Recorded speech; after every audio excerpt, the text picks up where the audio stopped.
Welcome to the Seeds Storyteller Series with my beloved sister, Lauren Jacobs, coming to us from South Africa. Thank you for being here. Hey, everyone that's listening.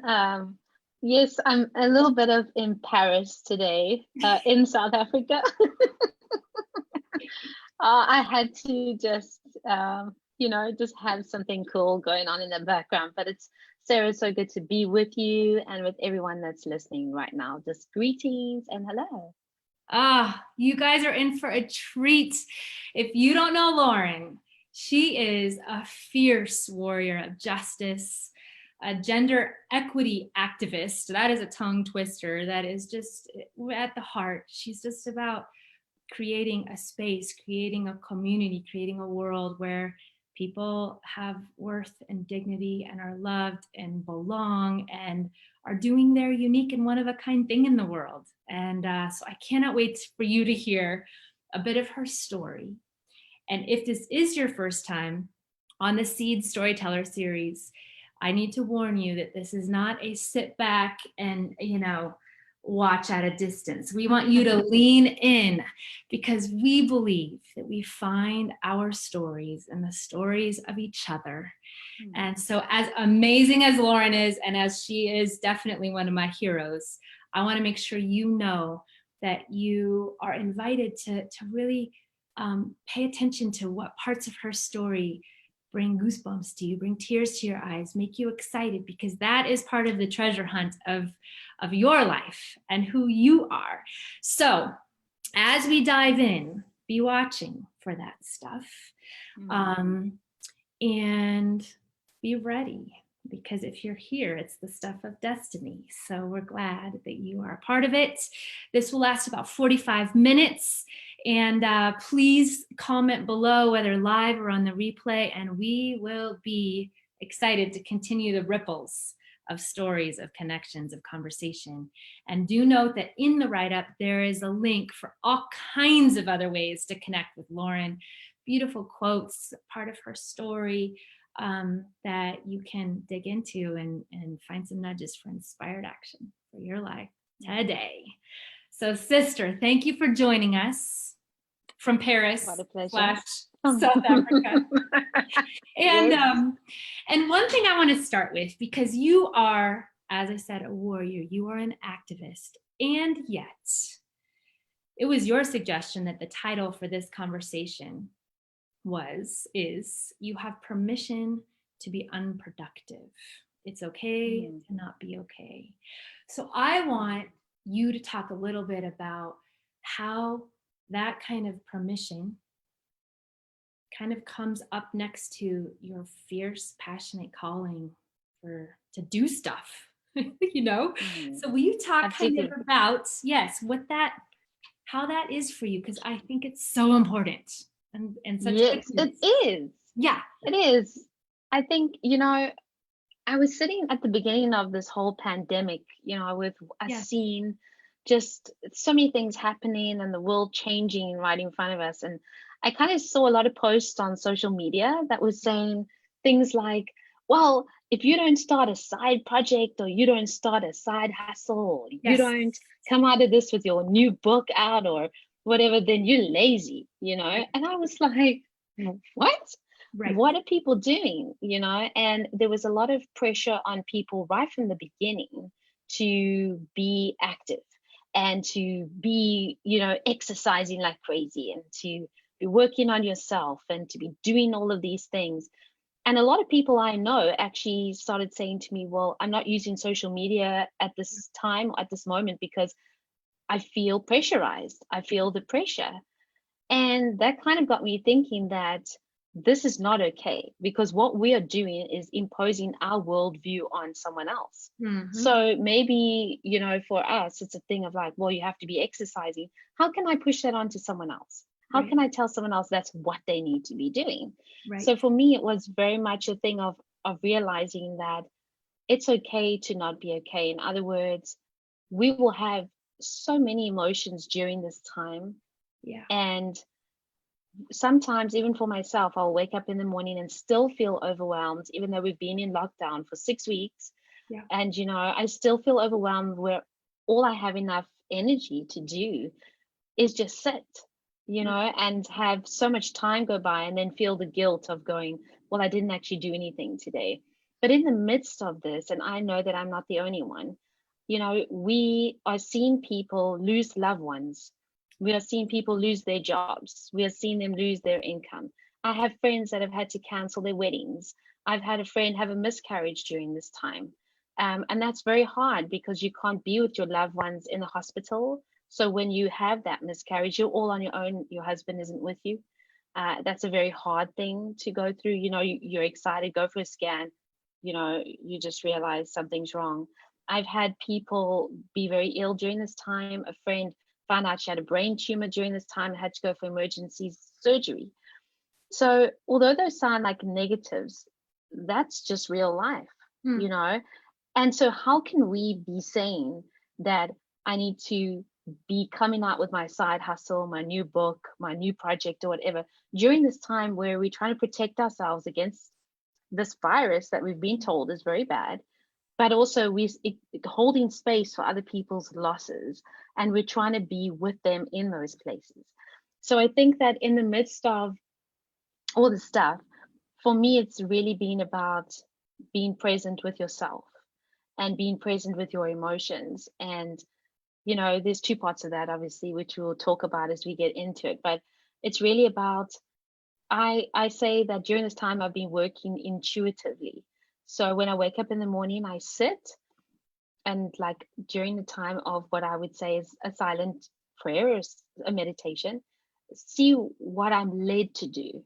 Mm. If I'm led to just write something for fun, that's what I do. If I'm led to get into a project, that's what I do. Obviously, there's things that we have to do every day because we do work stuff, but it's very about intuitive. What is your heart saying to you? What is your soul speaking to you?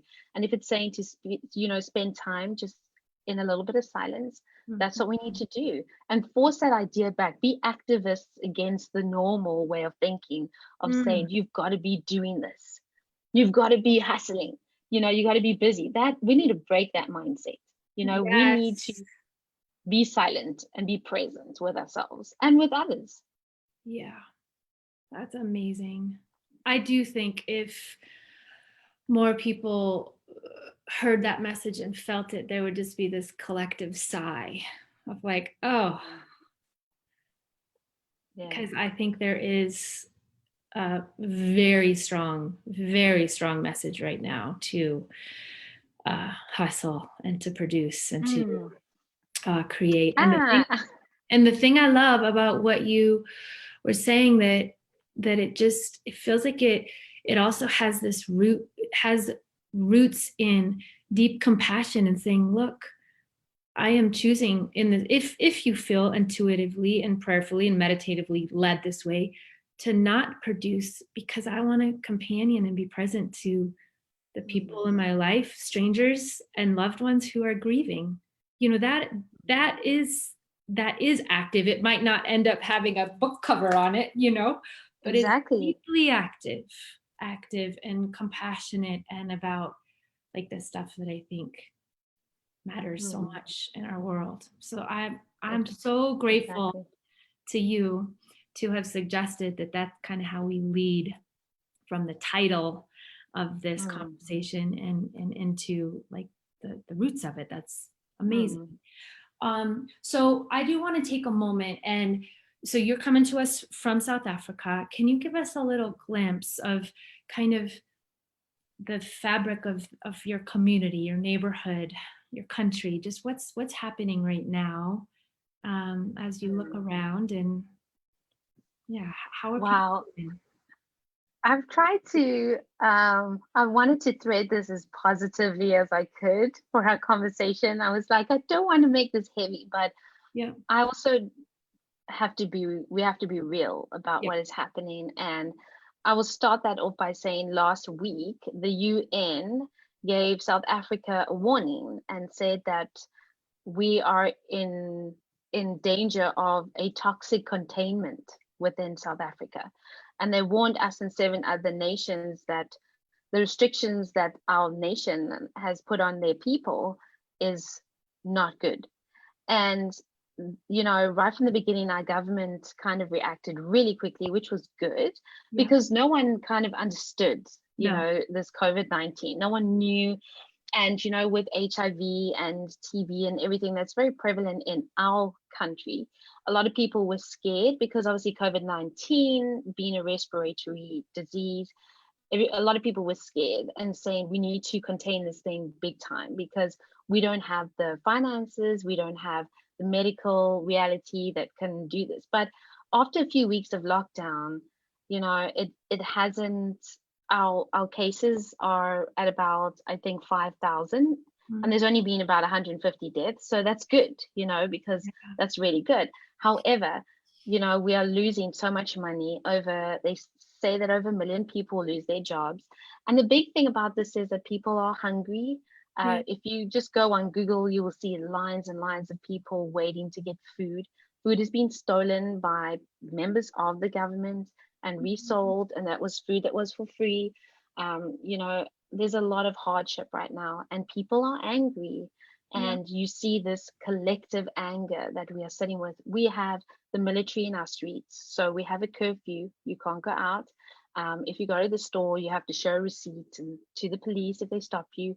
You can't exercise. It's not a good situation at all. They've now allowed us 3 hours of exercise in the morning, but obviously then everybody goes out, and then they complain about us all going out at the same time. We're like, you've only given us 3 hours.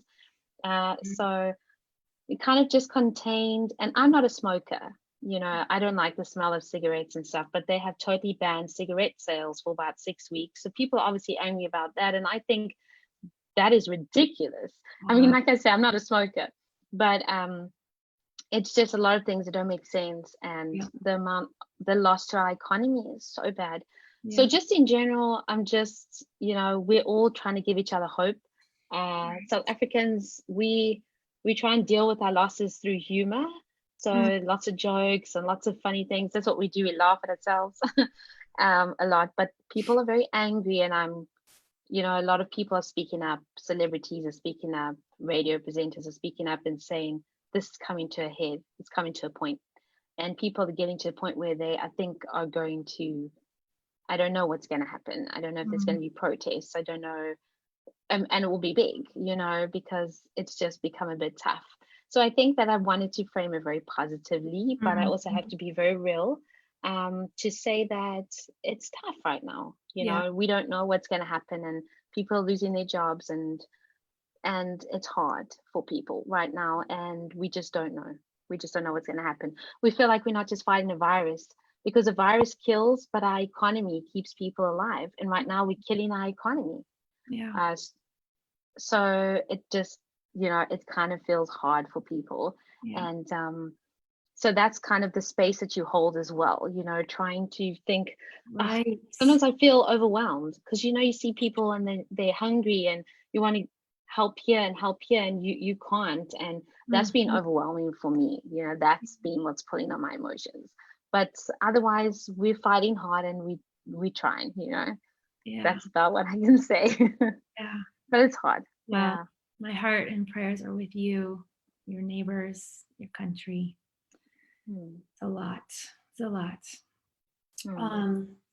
So in the midst, here's what I would love to do is just take a moment and give folks a glimpse of kind of what moves you, kind of what it is that is getting you up out of bed and inspiring you for years. I think in one of the conversations we've had, you said, like, there's just certain things that are in your DNA. It's just who you are. Yes. So will you talk a little bit, give us all a taste of what really drives you? What's one or a few of your big passions, and then how that plays out in your work? What it is that you do that's connected to these passions in your DNA. That's such a good question. I think, oh wow, definitely one of the big things for me is the stories of women. For me, obviously, being a writer, a historical writer, is writing the stories of women that are being forgotten. And so discovering their stories and reading about them and journaling about them. It sounds weird, but it really gets me out of bed. And I'm like, Doesn't wow, if I sound can. weird at all. It's so, Oh, and that's actually, I'm good. so glad I want to read this. I love, you said this. If I could choose a title for my storytelling, it would be Her Storian. Her Storian, a made up blended word, of course, of her and story. I write Yeah. and tell women's stories. Inside, I am a justice seeker, wanting to protect, nurture, and create safe spaces where justice and healing take place. Oh, here's the DNA. Mm. I believe that this is part of my spiritual DNA, to be someone who advocates for justice in order to create awareness and drive change. A historian. I Amen. love that. It gets me out So, of bed. It's like oh, exciting. It's so yeah. exciting. And Yeah. so obviously that leads into my work, writing books and just writing articles. And yesterday, even on my Facebook page, I was going crazy. Happy birthday, Nellie Bly. Remember Nellie Bly? Yeah. She did the around the world, and amazing woman. And happy birthday, so and so. And they're all dead, so I mean they can't hear me, but the thing is, in my mind, they're real. Yeah. So it really is exciting. And to write books on them, to write just little articles on them, or just make people aware that they were alive, Yes. it drives me like a Yes. lot. Yeah. So are you working on a book right now? Um, Speaking of producing and not producing, sort of a thing. oh, yes. During this time, it's been incredible for me. I've just taken time I took a lot of time to just kind of do nothing, Mhm. but not really. But Mhm. I would say not actively pursuing anything, just Right. allowing whatever needed to come up, Yeah. not actively having anything on it. And I think that this is the best. That's the best thing, when things just naturally come up from within you, Mm. because they've always been there. But because we numb it through things, and that's something that I learned right at the beginning of the lockdown. I had a lot of events planned over the next few weeks, and over the weeks of the lockdown, and it was like networking and talking and all sorts of things. And right at the beginning of the lockdown, it was all cancelled, obviously, because the next few months everything's cancelled. And I was sitting with the father, and I was like, "Oh wow, this is taking a toll on me," because I really Mm. felt that heaviness. And in a time of prayer, it was revealed to me that I was actually sitting with a lot of disappointment regarding things that had happened in my writing career, and that I was going to be numbing that pain with all these wonderful events that were coming up. And this is I'm just being super honest now with everybody. And I want to give them that space to be honest with themselves. And this was a good realization for me, Yeah. because it was like my faith was leading me to a place to say, I don't want you to live like that.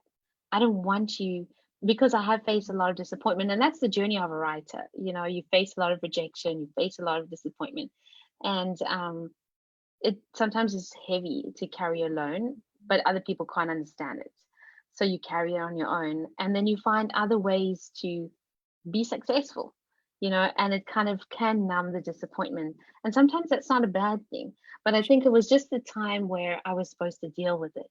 And Wow. once I was able to deal with it during this lockdown, some beautiful things have come up that are totally unexpected for me, and they get me out of bed now. So Wow. that is the journey also of us being truthful with ourselves, living in a state of mindfulness and of practicing truth with ourselves. And Yeah. that's definitely what I've been learning over the last 2 years. Yeah. Wow. And I do think that is so important too.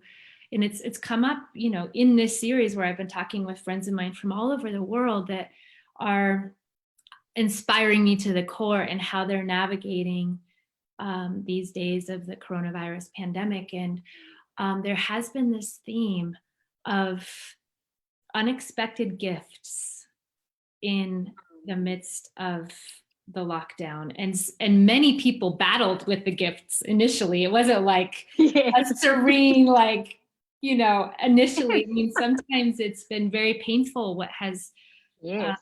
been stripped away from people. And I do want to make sure that I am not suggesting I mean, as you started our conversation, Lauren, I mean, there is a lot of pain and Mm, literal, people dying because of this. So I don't mean to mm, say that that is a mm. beautiful thing, but it's more how is our what is our response, and how are we responding to the things that are outside of our control, and where are the gifts for each one of us, Mm, um, even if mm. we battle with them initially and they're uncomfortable, Yes, as you say. yes, So yes. good, so good.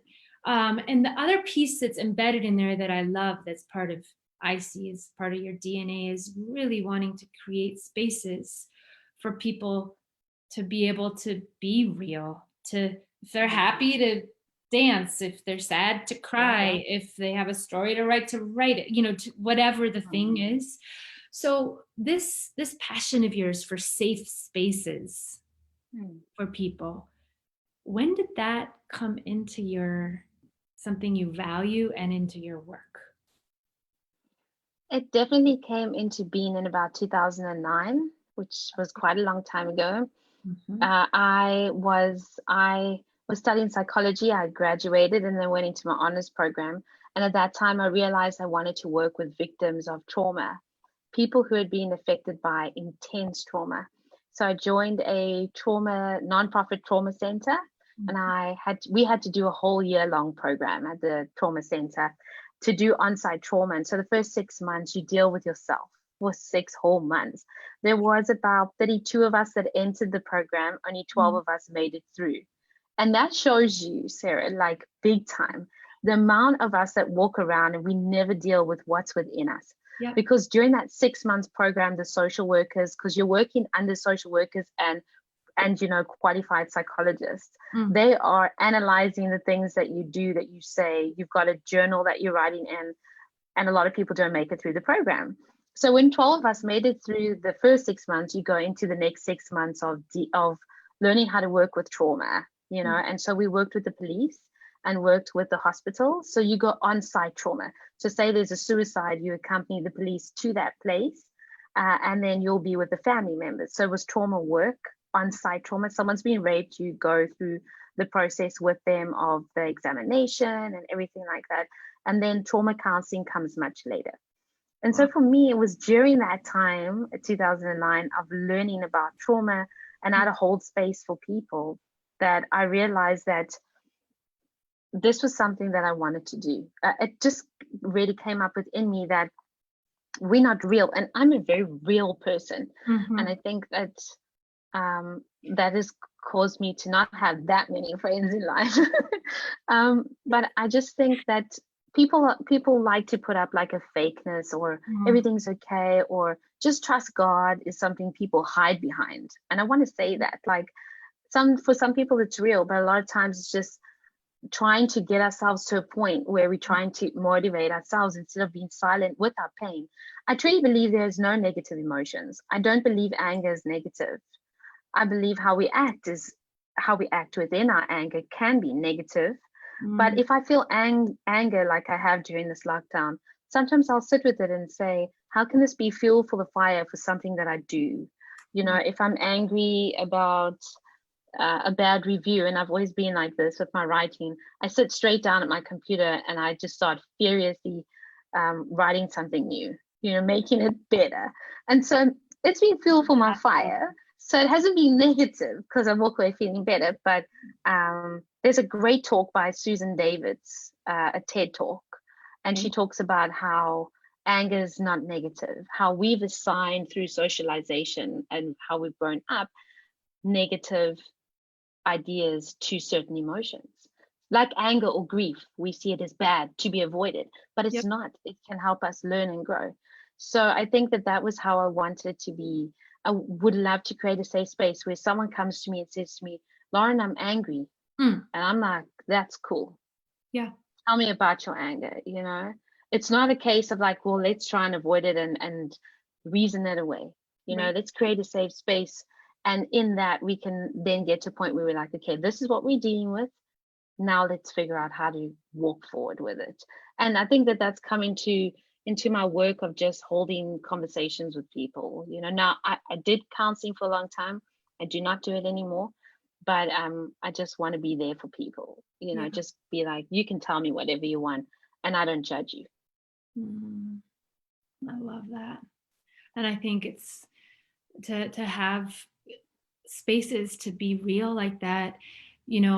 I've seen some beautiful emails and social media posts just kind of sharing this amazing diversity of people's experience right now in the midst of Mm, quarantine. And mm. some people are healthy, some people are sick, some people are hungry, some people are basking in time with their family and their children. I mean, it's Yes. just such a so to be reminded to really be honest about how Mm, each one of us is doing, and honor and acknowledge that other people might be in a wildly different place, and just yeah.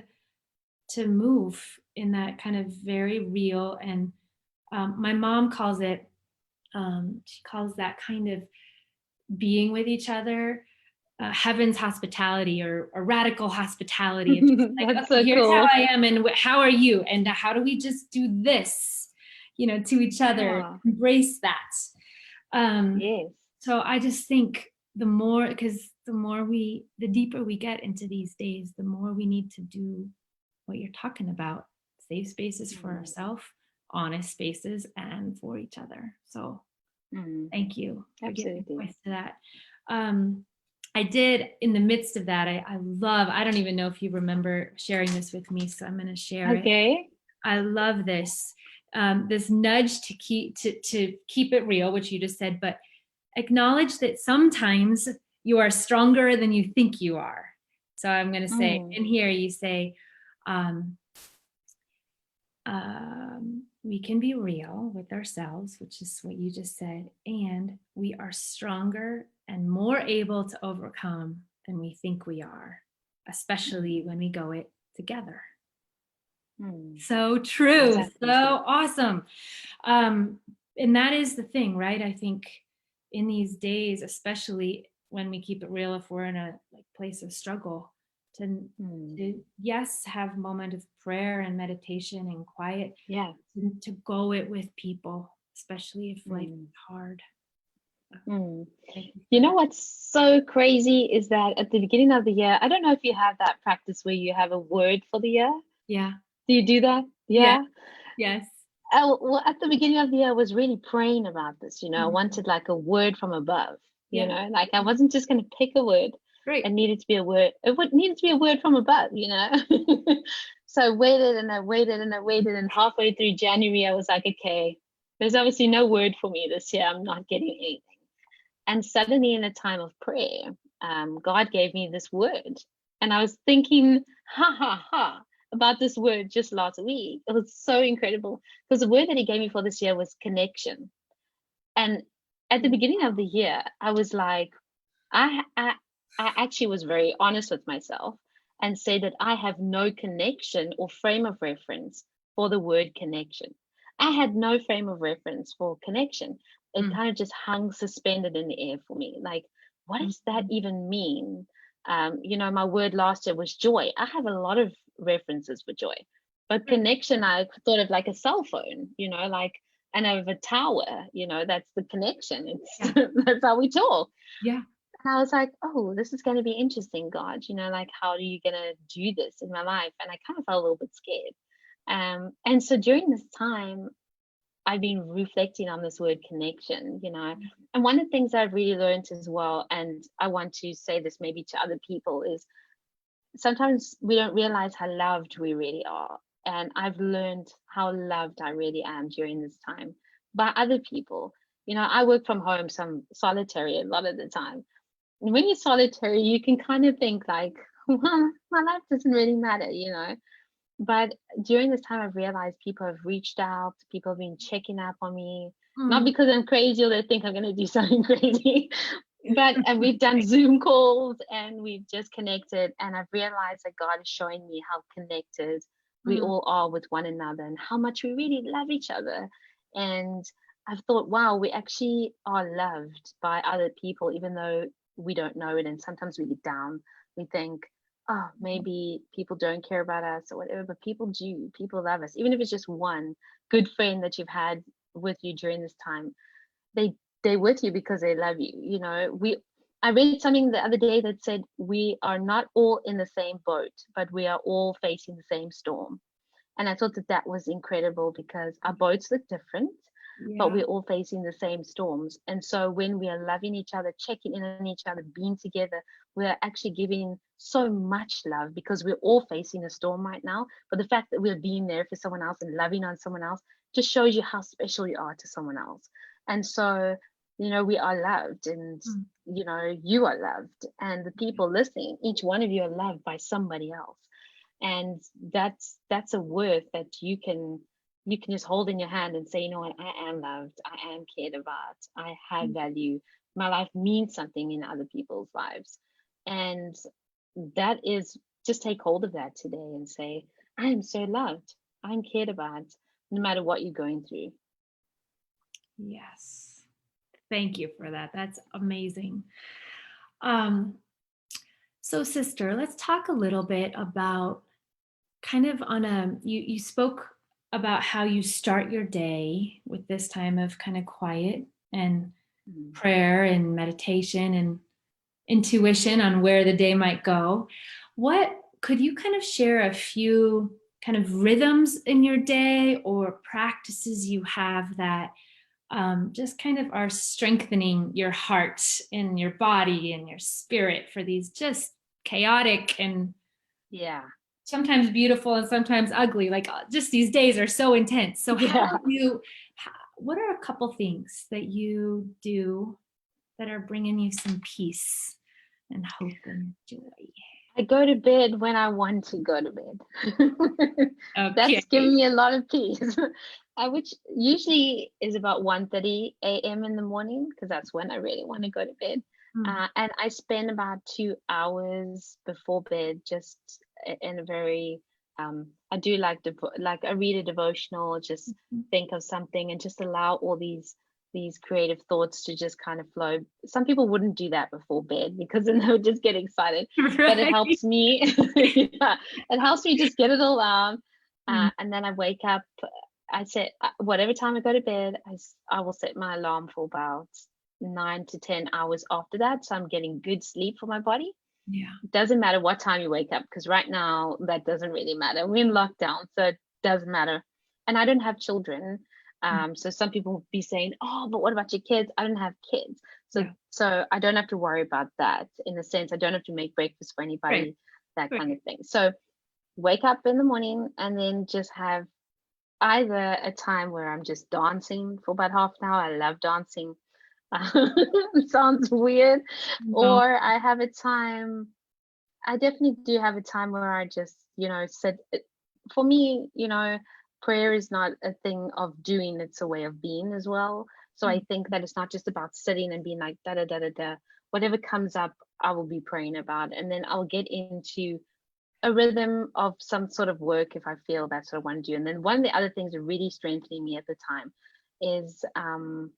is doing some exercise. And now that's not to lose weight. I'm not one of those crazies that are like, you got to exercise every day, but it's right. really helping me feel better, getting stronger, holding myself accountable. Because that's the other thing. Self care, I think, must be accompanied by self accountability, because Mm, sometimes you feel down. And that's yeah. what's happened to me. Yeah. I've just sat on the couch and Right. I've been like, oh, and I know that if I get up and Yeah. I do something, whatever it may be, bake those cupcakes if that's what I want to do, I'm going to feel better. But Hmm. then I don't. You know what I mean? Because I'm like, nah, I'm just going to hold this emotion there, whatever.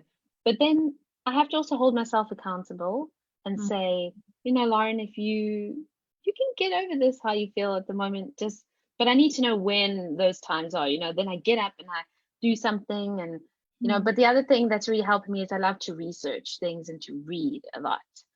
So my plan is to go back to university soon, um, to study for fun, because I study for fun, do something for fun. So I've been doing a lot of reading and research into, already getting a head start on my studies, sort of thing. And Awesome. that's really helping me. That's really helped me. But I must say the walk, like I do Leslie Sanson's Walk at Home program on YouTube, I and don't it's know helping that. me so much. Okay. Oh my goodness, it's so cool. So they're like 15-minute walks. So you can do like a 15-minute now, and then like 2 hours later, you do another 15, and your heart rate goes up really quickly, and you just get all sweaty and everything, and you can do them over like a period. And In I've your gotten home. so strong from your home. Yeah, Okay. it's I'll make sure I add that to incredible. the write-up. Send me the link. I'll Go add. on. You guys are gonna love it. It's That's amazing. awesome. It's amazing. Yeah. That's So so that's keeping me good. so cool. She Well, better let's send do this. she better send me some money for that because I just she's gonna Right. send me Because you're royalties. promoting her like crazy. That's awesome. Well, let's do this because, you know, for those that know me, you know that I just believe that um, we need moments to be still. We need moments to practice finding that peace, especially when the storm, as you say, is raging, to find the place of peace. Um, and connected to what you said, Lauren, that there's something that comes when there's this like rhythm of like, here's, maybe how I started in my days and where I go in a pinch, when I'm triggered or distressed or, worried, anxious, overwhelmed, this human stuff, right? Yeah. So will you, because you have such a gift, will you kind of guide us through a moment just to take a breath together? For people that this is brand new, it's not going to last long, a minute or two, so don't freak out. Yeah. But for those that don't experience it, Lauren and I just wanted to not just talk about the importance of pause and stillness and soul care, but to just practice together and experience it. So, if you will, sister, Oh. be our guide for a moment, for a minute or two of just being still. You are the professional at this, Sarah. So I'm going to do my best. Okay. Well, I just really do want us just to kind of close our eyes because that helps us just remove the distractions and to also just allow ourselves just to breathe in just really deeply because that's really helpful, and then just to breathe out and to really just be in a space where we can be really, really peaceful and silent.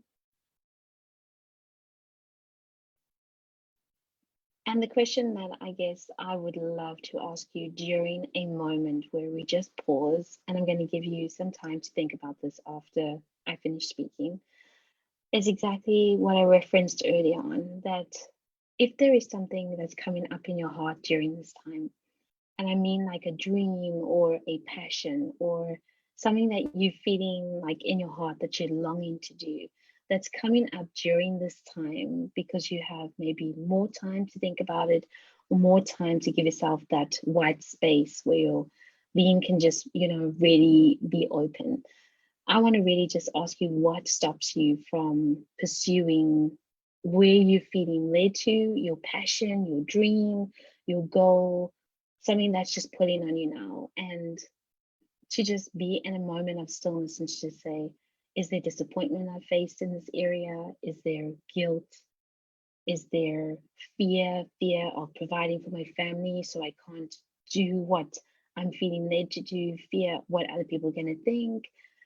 And just to be still and to say, what is the first thing that comes up? What is preventing me from being and doing and working from my intuition and from my heart? Because I'm hearing a lot of people also say to me that during this time, there is something inside of them that continually is coming up, whether it be the dream of painting, whether it be the dream of writing, whether it be starting your own business, something that's coming up to them in this time. But there's things that's holding them back. So I'm going to give you a few seconds to just allow that just to come up, to practice that honesty with yourself.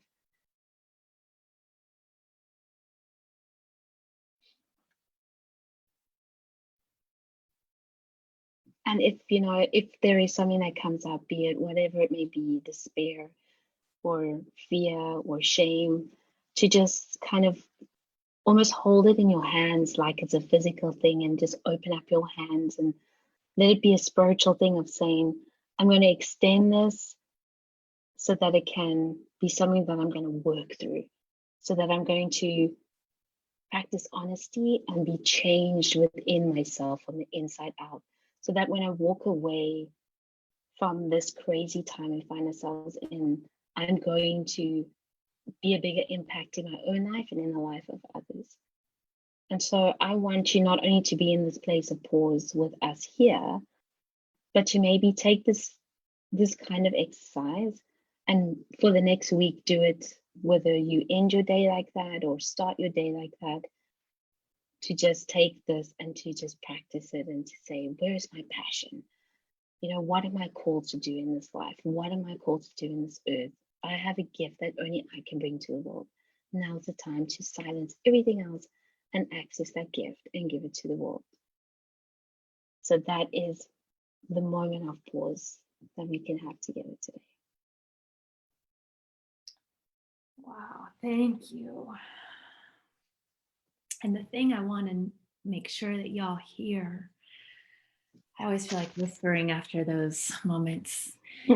So we didn't plan this, but I think this is so cool. We started this whole conversation with our sister Lauren about the freedom, the permission to not be productive, right? Mm-hmm. And it's okay to not be okay. And as we are about to end, where Lauren kind of took us is to pay attention to where our desire, where our passion, where we are just, if we allow some space, where we are being drawn, like we can't, it's just, we're going there. It's like, where can we be taken with grace, with power, with not the hustle that you were talking about, right? Not that I should do, get fit, write the book, those are like, that's a very heady, hard. What you're talking about is like, you even use the word allowing. Like, how do we trust that there is going to be a welling up of a gift, a passion, a purpose, and then when we do kind of what you were saying about your mornings, it's not that you don't do anything, it's what's the source of the doing, and it's coming from this deep place of being loved, which you talked about, this belief that you have a one-of-a-kind gift that you want to share, that's going to make a difference. So I think that is such a beautiful, we talked about it, and then you took us through an experience of 2 ways of doing and 2 ways of being in life. One is the hustle. I should, I must, here's what everyone else is doing, what I'm seeing on social media. And if I don't, I'm lame, I'm a terrible person, I'm a failure. Versus like, how do we create these places of pause and trust and allow passion and inspiration to take us to places we could never go with the hustle thing. We can't get to the places you're talking about with the hustle, because I think we're destined for so much more than we could ever concoct in our hustle brain. We're talking like bigger and better. So thank you for that. And so as we start to we have a few last minutes with our amazing sister, 2 things that I want to invite y'all to do is to just imagine the story that Lauren has been sharing with us over the last few minutes here, kind of allow it to be like a movie and allow it to replay in your head, and just notice where your imagination stops. What part of her story, what did she share that you were like, oh my gosh, I want that, or that's so me, or I never thought I could do something like that, but something she said makes me, there's desire. So kind of notice what got you kind of excited. And our invitation to you that are watching is to just kind of imagine like watering that seed and letting it grow. And if my final invitation is, if one small step or big leap you could take that's connected to that seed of inspiration from our sister.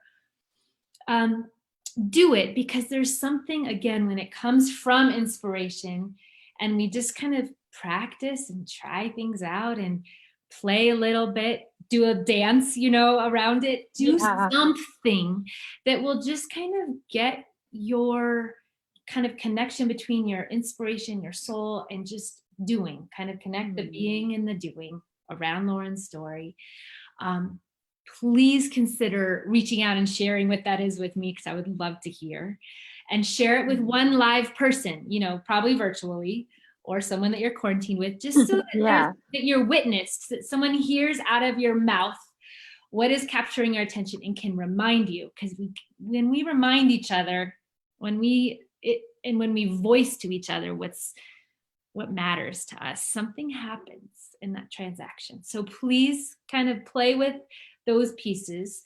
And then the other piece that is super important to both Lauren and I is to acknowledge, as we have throughout this whole conversation, that so many people are really struggling to survive, struggling with emotional just triggers and overwhelm that are unspeakable to some people.